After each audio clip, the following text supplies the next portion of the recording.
चोट लगाएर सो फेरि पनि अब प्रमोस अधिकारीहरूसँग स्वागत छ तपाईँहरूलाई। अब यो दाम भनेको त्यसपछि तपाईँलाई फेरि पनि स्वागत छ होइन। अघि बाटोमा अब ठ्याक्क लगाएर कलाएर होइन, टक्क लगाएर स्किप हुनु पुग्यो। त्यसको लागि माया खेल्न चाहन्छु। टक्क लगाएर चाहिँ अब दाम भनेको कथा चाहिँ यो दाम भनेको नाम चाहिँ कसरी दाम घडे भनेर कसरी रहन पुग्यो भनेर चाहिँ म छोटो मिठो तरिकाले एक्सप्लेन गर्न जाँदैछु। आइपुग्यो होइन दाम घडे होइन। म चाहिँ टक्क लगाएर ब्याग छोड्नु पऱ्यो होइन, पैसा बोकेर ल्याएर हिँडेको होइन।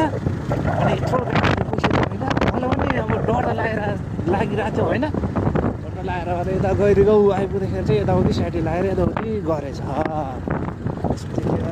के गरौँ भयो होइन। यहाँसम्म त बल्ल लाग्यो कसैले नदेख्ने ठाउँमा टक्क लगाएर बाटो छ हो।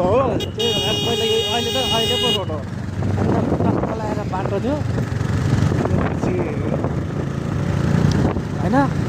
त्यसपछि लगाएर त मैले चाहिँ के गर्ने अब आइडिया पनि छैन। मान्छेले अगाडि थाहा परिसक्यो कहाँ म छुप्यो। अब त्यस्तो पछि चाहिँ हुँदैन भनेर यहीँ गाडेको थियो क्या, पैसा गाडेको थियो।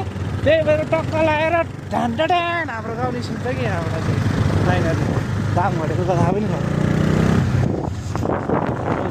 यस्तो जाडोमा भ्लग बनाउनु पऱ्यो।